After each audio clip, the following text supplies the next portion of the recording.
அவுது பில்லாஹி மினஷ் ஷைத்தானிர் ரஜீம். பிஸ்மில்லாஹிர் ரஹ்மானிர் ரஹீம். தவக்கல்து அலல்லாஹ். இன்னைக்கு எனக்கு பேசுறதுக்கு வாய்ப்பு தந்த அல்லாவுக்கு நான் நன்றி சொல்லிக்கிறேன். அல்ஹம்துலில்லாஹ். தொடர்ந்து என்ன பேச வச்சிட்டு இருக்கிற அந்த அல்லாவுக்கே எல்லா புகழும். கற்றுத்தந்த அந்த கடவுள் மட்டுமே துதிப்பிற்குரியவர். சிந்தனை அப்படிங்கிற தலைப்புல நம்ம தொடர்ந்து திங்கட்கிழமைகள்ல இன்ஷா அல்லாஹ். இன்னைக்கு நம்ம பார்க்க போற தலைப்பு செல்வம். நம்ம பொறுத்த வரைக்கும் செல்வம் அப்படின்னாலே பணம் தான். பணத்தை பத்தி நம்ம எதுவும் அதிகமா சொல்ல தேவையில்லை அப்படின்னு நினைக்கிறேன். ஏன்னா நம்ம எல்லாருக்குமே தெரியும், பணம் பத்தும் செய்யும், பணம் பாதாள வரைக்கும் பாயும், பணம்னா தினமும் வாயை புழக்கும் அப்படின்னு சொல்லிட்டு நம்ம எல்லாருமே தெரிஞ்சுதா வச்சிருக்கோம் இல்லையா? நபி கூட சொல்றாங்க, 7:188 சொல்றாங்க, என்னுடைய எதிர்காலத்தை பத்தி தெரிஞ்சிருந்தா நான் செல்வ வளத்தை பெருக்கி இருப்பேன் அப்படின்னு சொல்றாங்க. சோ அந்த அளவுக்கு பணம் நம்ம வாழ்க்கையில முக்கியமான ஒரு ரோல் பண்ணுது அப்படிங்கிறத நம்ம யாருமே மறுக்கவே முடியாது. சோ நம்ம தேவைகளை செய்யக்கூடிய ஒன்னா பணம் இருக்கு அப்படிங்கிறத நம்ம பாக்குறோம். இந்த பணம் கிடைக்குது அப்படின்னா மனுஷன் என்ன செய்ய எல்லாமே பண்ணுவான். அடுத்தவனை போட்டு கொடுக்கறதா, இல்ல அது ஃப்ரெண்டாவே இருந்தாலும் சரி, காட்டி கொடுக்கறதா இருக்கட்டும், அடுத்த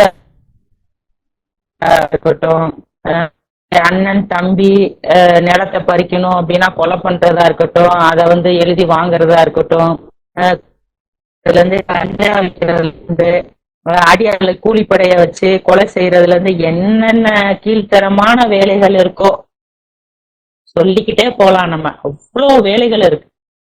லஞ்சம் வாங்குறது எல்லாமே பணம் தான் நம்மள அந்த மாதிரி இழுத்துட்டு போகக்கூடிய ஒன்னா இருக்கு அப்படிங்கிறத நம்ம பாக்குறோம். இதுல நீதி, நேர்மை, ஒழுக்கம், இது எல்லாமே பறந்தும் போயிருது, நம்மளுக்கு மறந்தும் போயிருது. ஏன்னா பணம் ஒன்னா இருக்கு, அது நம்மள அப்படியே ஈர்க்கக்கூடிய ஒன்னா இருக்கு அப்படிங்கிறத நம்ம பார்க்கணும் இல்லையா? சரி, இப்ப பணம் சம்பாதிச்சு இல்ல அவங்க எல்லாம் சந்தோஷமா இருக்காங்களா, வாழ்றாங்களா அப்படிங்கிறத நம்ம பார்த்தோம் அப்படின்னா ஒரு சிலரை பார்க்கலாம். ஒரு 4 பேரை நம்ம உதாரணமா பார்க்கலாம். ஃபர்ஸ்ட் ஒருத்தர் ஸ்டீவ் ஜாப்ஸ். அவர் ஆப்பிள் நிறுவனத்துடைய ஒரு ஃபவுண்டரா அவர் இருக்காரு. ஒன் ஆஃப் த இதா இருக்காரு. அவர் ஒரு பெரிய செல்வந்தரா இருக்காரு. அவருடைய 56வது வயசுல அவர் இறந்து போயிடுறாரு.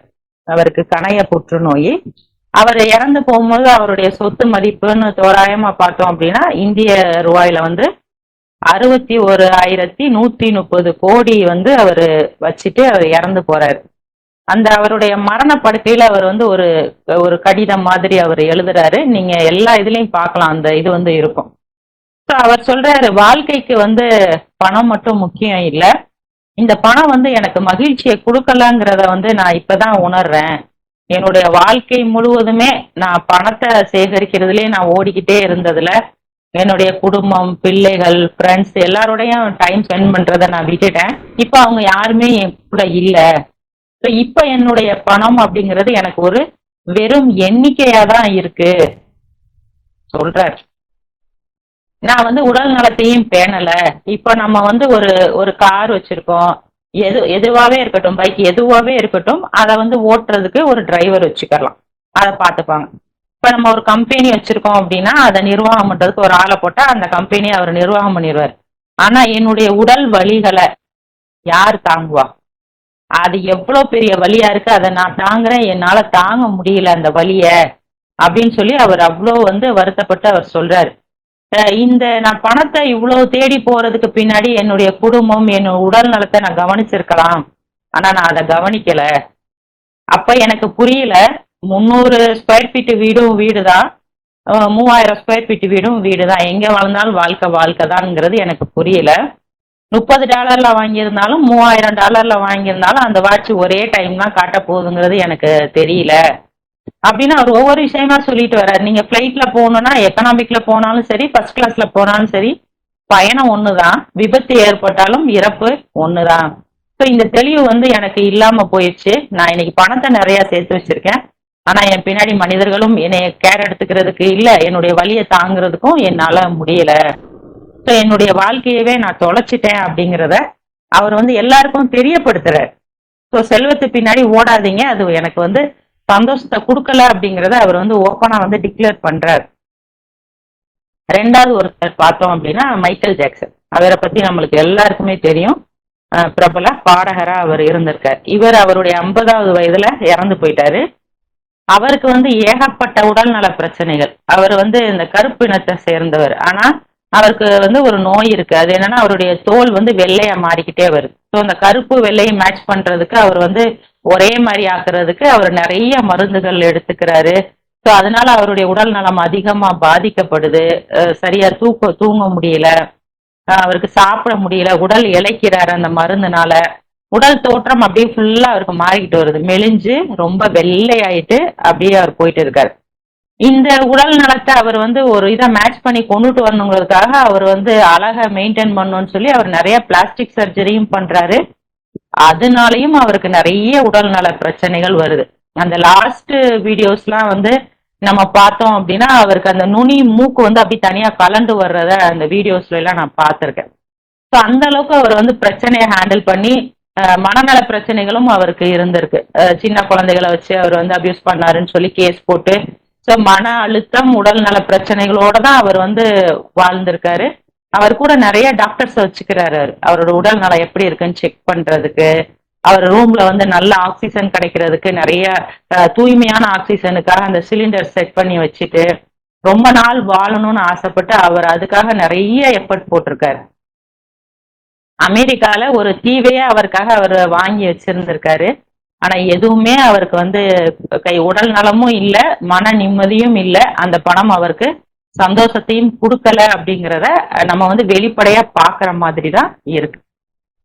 உலகத்துல வந்து பணக்காரர், இவர் பேர் சொன்னாலே நம்மளுக்கு எல்லாத்தையும் தெரியும். மூணாவதா நம்ம அவரை தான் பார்க்க போறோம், அம்பானி. உலக பணக்காரர்ல ஒருவரான அவருடைய பையனுடைய கல்யாணம். அதுக்கு முன்னாடி மாதிரி ஒண்ணு பண்றாங்க, ப்ரீ வெட்டிங் அப்படின்னு சொல்லி. அதுல வந்து அவருடைய பையன் வந்து பேசுறாரு. அவருடைய பையன் பேசும்போது என்ன சொல்றாரு அப்படின்னா, எனக்கு வந்து தைராய்டு ரொம்ப வருஷமா எனக்கு இருந்தது, அதனால எனக்கு 110 120ன்னு வெயிட் கூடிக்கிட்டே போச்சு எனக்கு. அதனால நான் நிறைய ப்ராப்ளம்ஸ் வந்து நான் சந்திச்சேன். அதன் மூலயமா எனக்கு இன்னும் நிறைய அடிஷ்னலா நோய்கள் வந்தது. நான் ஆஸ்மா வந்து தூங்க முடியாம கஷ்டப்பட்டேன். சொல்லிக்கிட்டு இருக்கும் போதே அவர் வந்து அழுகுறாரு. என்னால அதை ஹேண்டில் பண்ண முடியல, என் பேரண்ட்ஸ் எனக்காக ரொம்ப கஷ்டப்பட்டாங்க அப்படின்னு சொல்லி அவர் அவ்வளோ வந்து வருத்தப்படுறாரு. இப்பவும் எனக்கு உடம்பு வந்து முழுசா சரியாகல, நான் அதுக்காக ரொம்ப எஃபர்ட் போடுறேன், கஷ்டப்படுறேன், என் குடும்பமே சேர்ந்து என்னோட வந்து கஷ்டப்படுறாங்க, என்னை பார்த்துக்கிட்டதுக்கு தேங்க்ஸ் அப்படின்னு சொல்லி அவங்க அப்பா அம்மாவுக்குலாம் நன்றி சொல்றாரு. எவ்வளவு பணம் இருந்தாலும் நல்ல மனநலம், நல்ல உடல் நலம், சந்தோஷம் எல்லாமே கிடைச்சிருமா அப்படின்னா கண்டிப்பா கிடைக்காது அப்படிங்கிறது தான் எல்லாம் நம்மளுக்கு வந்து சொல்றாங்க. நாலாவதா நம்ம பார்க்க போறவரு அலெக்சாண்டர். அலெக்சாண்டரை பத்தி அவருடைய நம்ம வந்து படிச்சிருப்போம் நிறைய இதுகள்ல. அவர் வந்து நிறைய நாடுகளை வந்து தன்னுடைய அரசோட சேர்த்து ஒவ்வொருத்தரையா போரிட்டு சிற்றரசுகளுக்குலாம் சேர்த்துக்கிட்டே வர்றாரு. நிறைய நாடுகளை ஜெயிக்கணுங்கிறதா அவருடைய ஆசையா இருக்கு அப்படிங்கிறத நம்ம படிக்கும் போது தெரிஞ்சுக்கிறோம். அவருக்கு வந்து நோய்வாய்ப்பட்டு அவர் இறந்து போற அந்த மரண தருவாயில இனிமே அவரை காப்பாற்ற முடியாதுன்னு மருத்துவர்கள் சொல்லும் போது அவர் ஒரு 3 விஷயத்த சொல்லிட்டு அவர் இறந்து போயிடுறாரு. அவர் சொல்றாரு, என்னுடைய சவப்பெட்டிய மருத்துவர்கள் தான் தூக்கிட்டு போகணும், மருத்துவர்களாலையும் என்னுடைய உயிரை காப்பாற்ற முடியல, மருத்துவர்களால அதை செய்ய முடியாதுங்கிறத மக்கள் தெரிஞ்சுக்கிறணும் அப்படிங்கிறத அவர் வந்து முதல் விஷயமா சொல்றாரு. ரெண்டாவது என்ன சொல்றாருன்னா, சவப்பெட்டிக்கு பின்னாடி நீங்க முன்னாடி கொண்டுட்டு போகும்போது பின்னாடி நான் சேகரித்த அந்த நகை வைடூரியங்கள் எல்லாம் பணம் அப்படியே போட்டுக்கிட்டே வாங்க பின்னாடி. நான் இவ்வளோ வருஷங்கள் பாடுபட்டு நான் தேடின எதையுமே நான் வந்து கொண்டுகிட்டு போல, இது எதுவுமே எனக்கு வந்து உதவல, என் பின்னாடி வரலங்கிறத மக்கள் வந்து தெரிஞ்சுக்கிறோம் அப்படின்னு அவர் சொல்றாரு. மூணாவதா இன்னொன்னு அவர் சொல்றாரு. என்ன சொல்றாருன்னா, என்னுடைய சவப்பெட்டியில என்னுடைய 2 கைகளையும் வெளியே தெரிகிற மாதிரி அப்படியே விரிச்சு போட்டு என்னைய கொண்டுட்டு போங்க அப்படின்னு சொல்றாரு.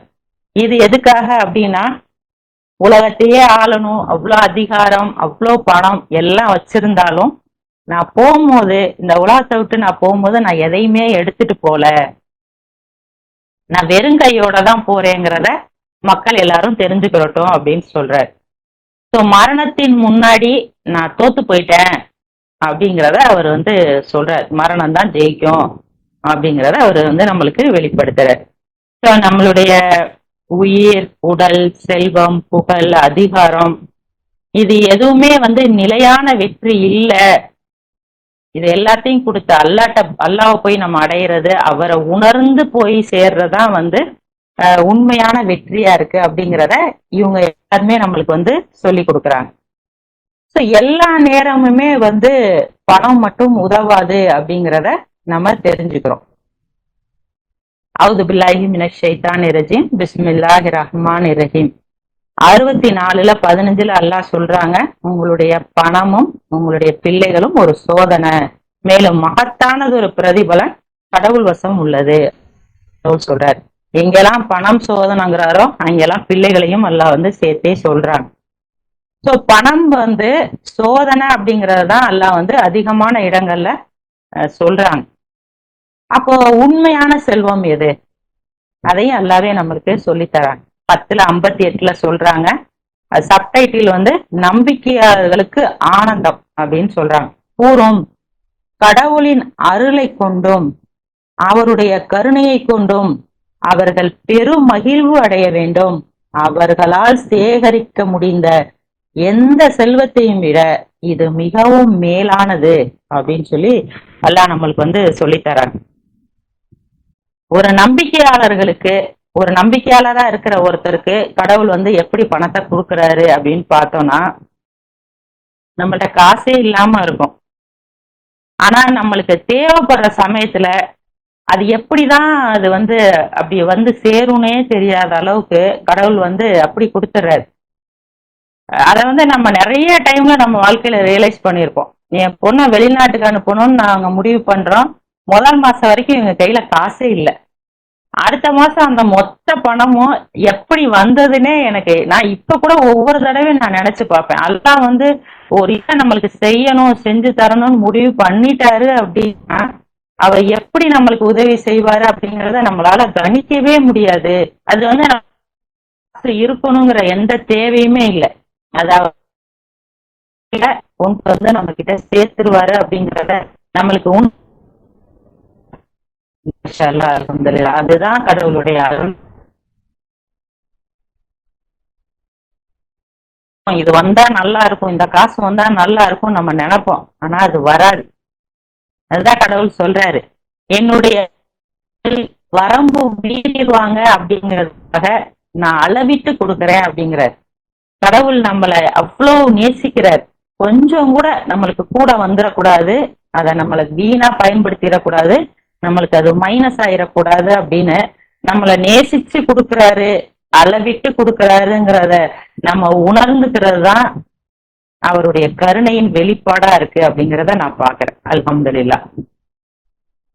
இறைவன் என்ன சொல்றாரு அப்படின்னா, அவருடைய நம்பிக்கையாளர்கள் அவருடைய ஆசிக்கும் அருள்கொடைகளுக்கும் தகுதி பெற்றுட்டாங்க அப்படின்னு சொல்றாரு. எந்த தீங்குமே அவங்களை எப்பவுமே தீண்டாது. கடவுள் வந்து அவங்க பால் திருப்தி அடைஞ்சிட்டாரு அப்படின்னு சொல்றார். கடவுள் கிட்ட எல்லையற்ற அருள் இருக்கு அப்படிங்கிறதே அல்லாஹ் சொல்றார். 16:72 அல்லாஹ் சொல்றாங்க, மேலும் உங்களிலிருந்தே உங்களுடைய வாழ்க்கை துணைகளை கடவுள் ஆக்கியுள்ளார். உங்களுடைய வாழ்க்கை துணைகளிலிருந்து உங்களுக்கு குழந்தைகளையும் பேர குழந்தைகளையும் உண்டாக்கினார். மேலும் நல்ல வாழ்வாதாரங்களையும் உங்களுக்கு அவர் வழங்கினார் அப்படின்னு சொல்லி அல்லாஹ் சொல்றாங்க. நம்மளுக்கு வந்து இன்னொரு இடத்துல பேரண்ட்ஸை பத்தி எல்லாம் சொல்றாங்க. என்ன பேரண்ட்ஸை நினைவு கூறுறதை விட என்ன அதிகமா நினைவு கூறு அப்படின்னு அல்லாஹ் சொல்றது மூலமா பேரண்ட்ஸ்க்கு எவ்வளவு இம்பார்ட்டன்ஸ் கொடுக்குறாரு அல்லாஹ் அப்படிங்கிறத நம்ம பாக்குறோம். நம்மளுக்கு வந்து ஒரு நல்ல பேரண்ட் கிடைச்சிருக்கிறது வந்து எவ்வளவு பெரிய கடவுளுடைய அருளா இருக்கு. ஒரு பெண் குழந்தைகளா இருந்தாலும் பெண் குழந்தைகள் அப்படிங்கிற பாரபட்சம் இல்லாம நம்மள வந்து அவ்வளோ சீராட்டி பாராட்டி கொண்டாடி நம்மளுடைய தேவைகள் தான் அவங்களுடைய வாழ்க்கை அப்படிங்கிற மாதிரி வாழ்ந்து ஒவ்வொரு நிமிஷமும் நம்மளுக்காக பார்த்து பார்த்து செய்யக்கூடிய பேரண்ட்ஸ் கிடைச்சது அப்படிங்கிறது வந்து கடவுளுடைய எவ்வளவு பெரிய ஒரு அருட்கொடையா இருக்கு. மாஷா அல்லா அல்ஹம்துலில்லாஹ். நாங்க வந்து ஒரு படம் பார்த்துட்டு இருக்கோம். அதுல வந்து 2 அனாதை சிறுவர்கள் ஒரு டியூப் மாதிரி ஒரு குழாய்க்குள்ள வசிக்கிறாங்க. ஒரு ஒரு பர்த்டே நடக்கிற வீட்டுக்கு போறாங்க. அத பார்த்துட்டு ஒரு கேக் வாங்கி கட் பண்ணணும்னு அவங்களுக்கு அவ்வளவு ஆசை. அதுக்காக அவங்க அவ்வளோ நாள் பணம் சேர்க்கிறாங்க. கடைசி வரைக்கும் அதை வாங்கி அவங்களால வந்து அந்த பணம் வந்து வேற வேற இதுல இதாயிடுது. அவங்களால வாங்கி சாப்பிட முடியல. நம்மளுக்கு வந்து கடவுள் வந்து நம்மளுடைய பேரண்ட்ஸ் மூலியமா எவ்வளவு விஷயங்களை நம்மளுக்கு செஞ்சு கொடுத்திருக்காரு. அதெல்லாம் நம்மளுக்கு வந்து கடவுள் கொடுத்த அருளா நம்ம பாக்குறோமா? ஒரு பொறுப்பான பெற்றோர் கிடைச்சது அப்படிங்கிறது மாஷா அல்லாஹ் ரொம்ப பெரிய கடவுளுடைய அருள். அதே மாதிரி வந்து கணவன் மனைவி இந்த கல்யாணம் பண்ணும் போதே சொல்லுவாங்க 16 பெற்று பெருவாழ்வு வாழ்க அப்படின்னு சொல்லி சொல்லுவாங்க. ஸோ திருப்தி, அன்பு, இணக்கம், ஆதரவு, ஒவ்வொரு விஷயத்திலுமே கணவனும் மனைவியும் எப்படி ஒருத்தருக்கு ஒருத்தர் சப்போர்ட் பண்ணிக்கிற மாதிரி எல்லாம் வந்து ஒரு துணையை நம்மளுக்கு அமைச்சு கொடுக்கறது அப்படிங்கிறது அவருடைய கருணையின் வெளிப்பாடா இருக்கு. நானும் இவருமே வந்து அடிக்கடி பேசிப்போம். நம்ம 2 பேரும் சேர்ந்து இருக்கிறது அப்படிங்கிறதே வந்து கடவுளுடைய அருள். என்ன சண்டை போட்டாலும் சரி திரும்ப அந்த சேர்ந்துக்கிற மாதிரியான ஒரு இணக்கம், ஒருவர் மேலான ஒருத்தருடைய அந்த அன்பு மிகுதி, அது எல்லாமே கடவுள் நம்மளுக்கு கொடுத்திருக்கிற அருள் இல்லையா? பணம் மட்டும் செல்வம் இல்லை. கடவுள் கொடுத்திருக்கிற அத்தனையுமே வந்து அதுக்கு மேல அப்படிங்கிறத நம்ம உணர்றோமா? நம்மளுக்கு கொடுத்திருக்கிற பிள்ளைகள், நம்மளுடைய சொல்றத கேட்டுக்கிட்டு நம்மளுடைய வழியிலேயே நடக்கக்கூடிய குழந்தைகள், மார்க்க விஷயத்துல நம்மை பின்பற்றி வரக்கூடிய பிள்ளைகள் கிடைச்சிருக்கிறது எவ்வளவு பெரிய அருள். நபிமார்கள் எல்லாமே மனைவியின் மூலமா, தந்தையின் மூலமா, குழந்தைகள் மூலமா எவ்வளவு மன உளைச்சல்கள், எவ்வளவு கஷ்டப்படுறாங்க. அல்லாஹ் நம்மளுக்கு வந்து குடும்பத்தின் மூலமா எவ்வளவு மன அமைதியை கொடுத்து ஆசீர்வதிச்சிருக்காரு. பேர குழந்தைகளை பத்திலாம் நம்ம வந்து சொல்லவே வேண்டாம். பெரிய ஸ்ட்ரெஸ் பஸ்டரே நம்மளுக்கு அவங்கதான். அவங்க செய்யக்கூடிய சேட்டைகள், சிரிப்பு, பேச்சு, காலையில அவங்கள பார்த்த உடனே அவ்வளோ வந்து மைண்டு ஃப்ரெஷ் ஆயிடுது. அல்ஹம்துலில்லாஹ், கொடுத்ததுக்கு நன்றி எல்லாம். இதெல்லாம் வந்து நம்மளால பணத்தை கொண்டு ஒரு பிள்ளைய வாங்க முடியுமா? பிள்ளைய பெற முடியுமா? பிள்ளை இல்லைன்னா எங்கிட்ட பேர குழந்தை வரும். எவ்வளவு அருட்படையா அல்லாஹ் நம்மளுக்கு வந்து கொடுத்திருக்காரு. அதெல்லாம் அல்லாஹ்வுடைய அருள்னு நம்ம உணர்றோமா? அல்லாஹ்வுக்கு நன்றி சொல்றோமா? நல்ல உடல் நலத்தோட இருக்கிறது. நான் இப்ப சொன்னல, எல்லா பணக்காரர்களும் எவ்வளவு வந்து நோயோட கஷ்டப்பட்டுட்டு இருக்காங்க. அல்லாஹ் நம்மளுக்கு வந்து எவ்வளவு ஆரோக்கியமான உடலை கொடுத்திருக்காரு.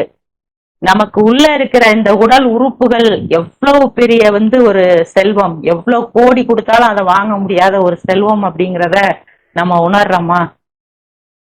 என்னுடைய மாமி மகளுக்கு வந்து ஜெனட்டிக்கலா கிட்னில வந்து ஒரு ப்ராப்ளம்.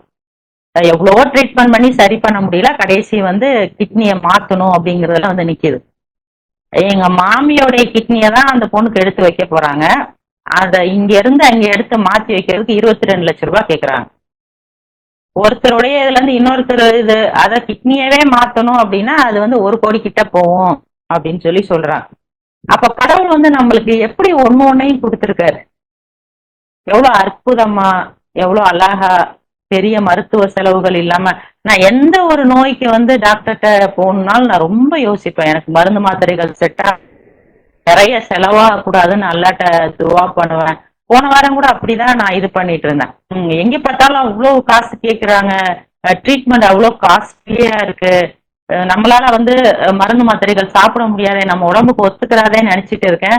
அல்லாஹ் வந்து அவ்வளோ அழகா ஒரு கூகுள்ல சர்ச் பண்ற ஒரு டாக்டர் கிடைக்கிறாங்க. மருந்து மாத்திரை இல்ல, ரொம்ப சீப் அண்ட் பெஸ்ட் ஒரு இதுல எனக்கு அல்லாஹ் வந்து அதை வந்து கியூர் பண்ணி கொடுக்குறாரு. அதை நம்மளுக்கு உணர வைக்கிறார் அல்லாஹ். அது அவருடைய அருள் அப்படிங்கறது வந்து உணர வைக்கிறார். ஸோ பணம் இருந்தா நல்ல உடல் நலம் கிடைச்சிரும் அப்படிங்கறதெல்லாம் அது வந்து சும்மா. கடவுளுடைய அருள் இருந்தாதான் நம்ம நல்ல உடல் நலத்தை பெற முடியும் அப்படிங்கறதான் அல்லாஹ் நம்மளுக்கு வந்து சொல்லி தர்றாங்க. அதே மாதிரி நல்ல மனநலம்.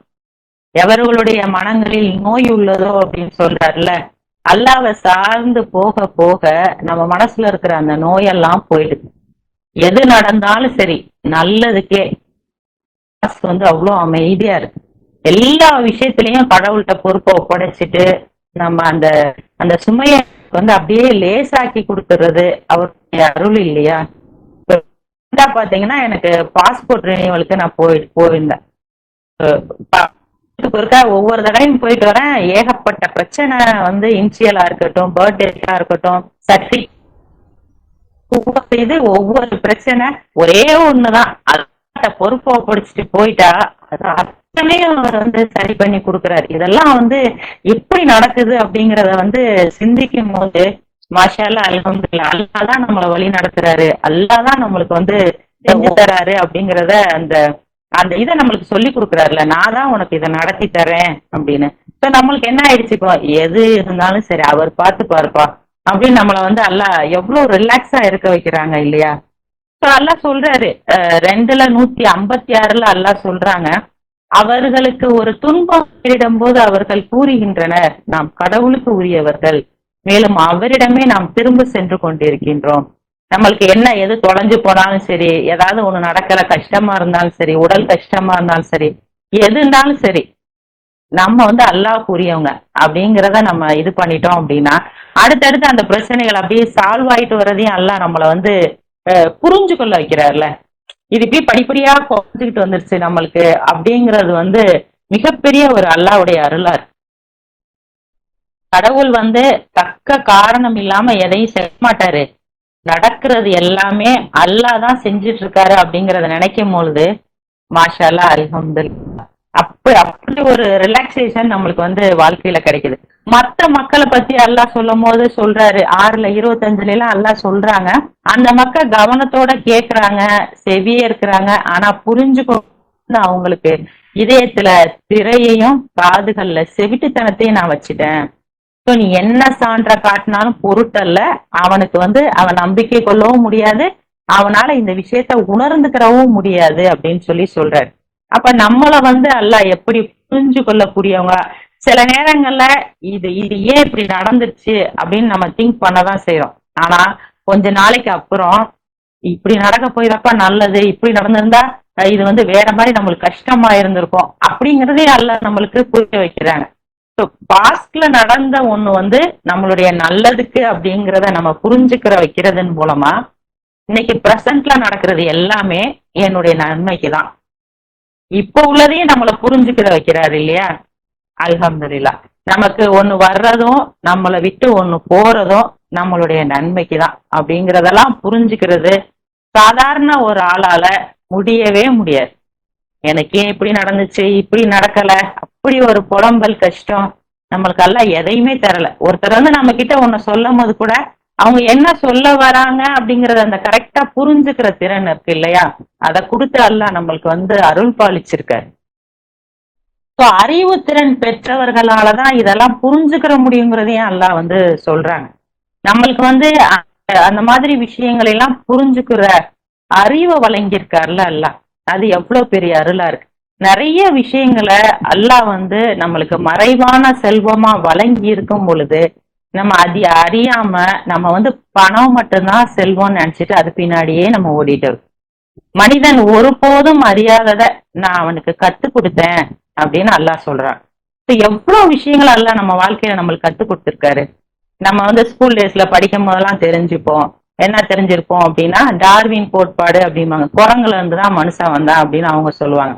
ஆனா அல்லாஹ் வந்து குரான்ல நம்மளுக்கு சொல்லி தராரு, இரு பெற்றோரின் திரவ கலவையில இருந்தும் ஸ்பெர்ம்ல இருந்தும் எக்ல இருந்துதான் ரெண்டையும் வச்சுதான் நான் வந்து உங்களை உருவாக்குனேன் அப்படின்னு சொல்றது மூலமா ஒரு உயிரின் துவக்கம் எப்படி நடக்குதுங்கிறத நம்மளுக்கு தான் அல்லாஹ் கத்து கொடுத்திருக்காரு அப்படிங்கிறத நம்ம தெரிஞ்சுக்கிறோம் இல்லையா. டைம் டிராவல் பத்தி எல்லாம் நிறைய சொல்றாங்க. ஃபர்ஸ்ட் ஐன்ஸ்டீன்ல ஆரம்பிச்சு இன்னைக்கு ஸ்டீபன் ஹாக்கின்ஸ் வரைக்கும் வந்து சொல்றாரு. ஹாக்கின்ஸ் என்ன சொன்னாரு அப்படின்னா பழைய நம்ம அந்த ஒரு டைம் மிஷின் மூலமா நம்ம டிராவல் பண்ணி பழைய காலத்துக்கே போக முடியும், நம்ம லைஃப்ல எல்லாத்தையும் நம்ம மாத்தி அமைச்சுக்கிற முடியும் அப்படிலாம் அவர் சொல்றாரு. ஆனா அல்லாஹ் வந்து முடிஞ்சது கடந்த காலம், நடக்கிறது நிகழ்காலம், இனிமே நீங்க பார்க்க போறது எதிர்காலம், இதுக்கு போகவும் முடியாது, எதிர்காலம் உங்களுக்கு தெரியவும் செய்யாது அப்படிங்கிறத நம்ம குரான் படிக்கக்கூடிய நம்மளுக்கு தான் அல்லாஹ் சொல்லித்தர. அது மாதிரி வந்து நாசாவுடைய விஞ்ஞானிகள் எல்லாருமே வந்து நிலாவுல தண்ணி இருக்கு அப்படின்னு தேடிட்டு இருக்காங்க. ஆனா அல்லாஹ் சொல்றாரு பூமியை மட்டும்தான் நான் வசிக்கத்தக்கதா ஆக்கியிருக்கேன் அப்படின்னு சொல்றாங்க. இங்கேதான் காத்து, ஆக்சிஜன், மழை பொழிறது, மேகம் எல்லாமே கரெக்டா பர்ஃபெக்டா பூமியில மட்டும்தான் இருக்கு, நிலாவுல இல்லைன்னு அல்லாஹ் சொன்னதுக்கு அப்புறமும் இந்த விஞ்ஞானிகள் சயின்டிஸ்ட்லாம் வந்து அவங்க எல்லாம் வந்து ரொம்ப அறிவாளிப்பா அப்படின்னு நம்ம சொல்றோம். ஆனா உண்மையிலேயே அல்லாஹ் நம்மளுக்கு கொடுத்திருக்கிற அறிவு தான் வந்து உண்மையான அறிவு அப்படிங்கிறதே அல்லாஹ் சொல்றாரு. 2:269 அல்லாஹ் சொல்றாங்க, தான் தேர்ந்தெடுக்கின்ற எவர் மீதும் அவர் ஞானத்தை அருள்கின்றார், மேலும் ஞானத்தை அடைகின்ற எவரும் ஒரு மாபெரும் அருட்கொடையை அடைந்து விட்டார், அறிவு திறன் உடையவர்கள் மட்டுமே கவனத்தில் எடுத்துக் கொள்வார்கள். புரிஞ்சு கொள்ற, இதுதான் கரெக்ட்னு முடிவு செய்யக்கூடிய அந்த ஒரு அறிவு எல்லாம் நம்மளுக்கு கொடுத்திருக்காரு இல்லையா. இது இந்த உலகத்துல இருக்கிற ஏதாவது டாக்டரா இருக்கட்டும், இன்ஜினியரா இருக்கட்டும், சயின்டிஸ்டா இருக்கட்டும், யாருனாலையும் பெற முடியாத ஒரு அருளை அல்லாஹ் நம்ம மேல அருள் புரிஞ்சிருக்காரு அப்படிங்கறத நம்ம புரிஞ்சுக்கிறோமா? ஒருத்தர் தப்பு செய்யும் பொழுது அதை மன்னிக்க கூட அந்த இருக்கு இல்லையா, அது ரொம்ப பெரிய ஒரு செல்வம் அப்படின்னு நான் பாக்குறேன். பகை, பழி, எத்தனை ஒருத்தனை பழி வாங்கணும். ஒரு படத்துல கூட சொல்லுவாங்க, மன்னிப்பு மன்னிக்கிறவன் பெரிய மனுஷன் அப்படின்னு. அல்லாஹ் சொல்றாரு, பொறுமையும் மன்னிப்பும் தான் குணம் அப்படின்னு சொல்றாரு. அதெல்லாம் அல்லாஹ் நம்மளுக்கு கற்றுக் கொடுத்து ஒவ்வொரு விஷயத்தையும் மன்னிப்பு கேட்கவும், அல்லாஹ் கிட்ட மன்னிப்பு கேட்கவும் நம்மளுக்கு கத்து தர்றாரு இல்லையா. இது எல்லாத்தையுமே அல்லாஹ் வந்து வேதத்தை கொடுத்து அதுல நம்மளுக்கு வழிகாட்டுதலை கொடுத்து அத்தனையும் நம்மளை செவியேற்க வச்சு நம்மளை நேர்வழிப்படுத்துறதுங்கிறது வந்து எவ்வளவு பெரிய செல்வம். நீ அதிகம் செலுத்து, நான் அதிகமா தர்றேன்னு அல்லாஹ் சொல்றாரு. பணத்தை மட்டும் அதிகமா தரேன்னு சொல்லல, நீ நன்றி செலுத்து, நான் அதிகம் தரேன் அப்படின்னு அல்லாஹ் சொல்றது வந்து அந்த நேரத்துல நம்மளுக்கு என்ன தேவை? ஆறுதல் தேவையா, ஆதரவு தேவையா, தைரியம் தேவையா, திருப்தி தேவையா, மன நிம்மதி தேவையா, சந்தோஷமா, அறிவா, புரிதலா, இந்த நம்மளுக்கு என்ன வேணும்? அந்தந்த நேரத்துல அதிகப்படியா அல்லாஹ் நம்மளுக்கு வந்து தரேன் அப்படிங்கறத சொல்றாங்க. எல்லாத்தையும் நம்மளுக்கு வந்து ஒவ்வொன்றையும் யோசிக்க மாஷா அல்லாஹ், அல்ஹம்துலில்லாஹ், அல்லாஹ் நம்மளை எவ்வளவு திருப்தியா வச்சிருக்காரு. மனிதர்கள் வந்து சாப்பாடு போதும்னு சொல்லுவாங்க, பணம் கிடைக்கும் போது அதை வந்து போதும்னு சொல்ல மாட்டாங்க.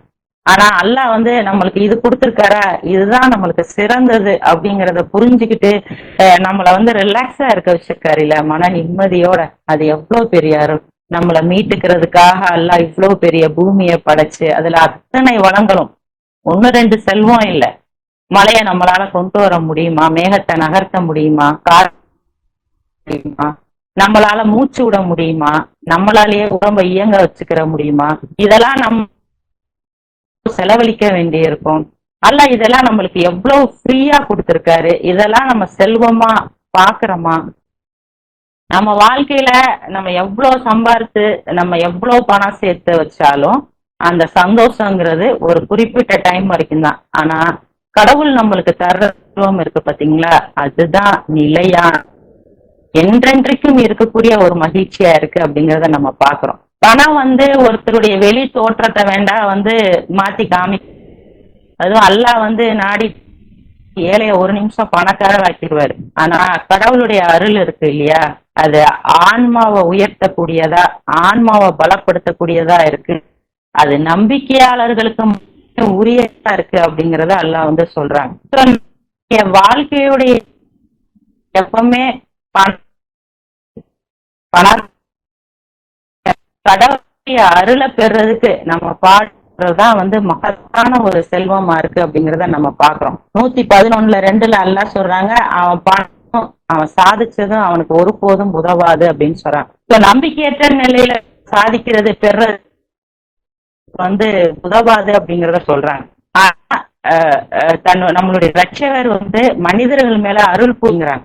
யாருக்கு அப்படின்னா, நான் யாரை தேர்ந்தெடுக்கிறேனோ அவங்களுக்கு நான் அருள் புரிகிறேன் அப்படின்னு சொல்றாங்க. சத்தியவான்கள் அவங்களுடைய சத்திய தன்மைக்காக காப்பாற்றப்படுற அந்த ஒரு நாள் அதுதான். அதுல ஆறுகள் பாயிற தோட்டங்களுக்குள்ள அவங்க இருப்பாங்க. அவங்க என்றென்றைக்கும் அதுக்கு தகுதி பெற்றுட்டாங்க. கடவுள் அவங்க பால் திருப்தியா இருக்காரு, அவங்களும் கடவுள் பால் திருப்தியா இருப்பாங்க. இதுதான் மகத்தான பெரு வெற்றி அப்படிங்கறத அல்லாஹ் சொல்றாங்க. சோ நம்மளுக்கு வந்து இந்த உலகத்திலையும் மறு உலகத்திலையும் கடவுள் தர்ற அந்த ஆனந்தமும் மகிழ்ச்சியும் அதை வந்து அல்லாஹ் நம்மளுக்கு வாக்களிக்கிறாங்க. அதுதான் என்னுடைய மாற்ற முடியாத சட்டம் அப்படிங்கிறதையும் அல்லாஹ் சொல்றாங்க. இதுதான் மகத்தான பெரு வெற்றி அப்படிங்கிறதையும் அல்லாஹ் சொல்றாங்க. சோ நம்ம இது வரைக்கும் பெற்றிருக்கிற பெறப்போற செல்வங்கள் எல்லாம் விட மகத்தான செல்வம் எது அப்படின்னா அல்லாஹ்வுடைய அல்லாஹ் மேல நம்பிக்கை வச்சு அல்லாஹ்வுடைய கட்டளைகளுக்கு கீழ்ப்படிந்து அவருடைய திருப்தியை அடைகிறத நோக்கி நம்ம போற மாதிரி நம்மளுடைய செயல்களையும் நம்மளுடைய மனத்தை தூய்மையை வச்சுக்கிட்டு நம்ம செய்யக்கூடியவங்களா இருந்தோம்னா இந்த உலகத்துல இருக்கக்கூடிய அத்தனை செல்வங்களையும் அல்லாஹ் நம்மளுக்கு தந்து ஆசீர்வதிப்பாரு. மறுமையிலையும் நம்மளை வந்து மிக பெரும் வெற்றி அடையக்கூடியவங்களா வைப்பாரு அப்படிங்கிறத புரிஞ்சுக்கிட்டு நல்ல செயல்களை நோக்கி முழு திருப்தியோட எல்லா செல்வத்தையும் பெறக்கூடியவர்களாக நம்மளை அல்லாஹ் ஆக்கி அருள் படிக்கணும்னு சொல்லி நான் முடிச்சுக்கிறேன். அல்ஹம்துலில்லாஹ். மாஷா அல்லாஹ். லா குவத்த இல்லா பில்லா. ஸலாமுன் அலைக்கும்.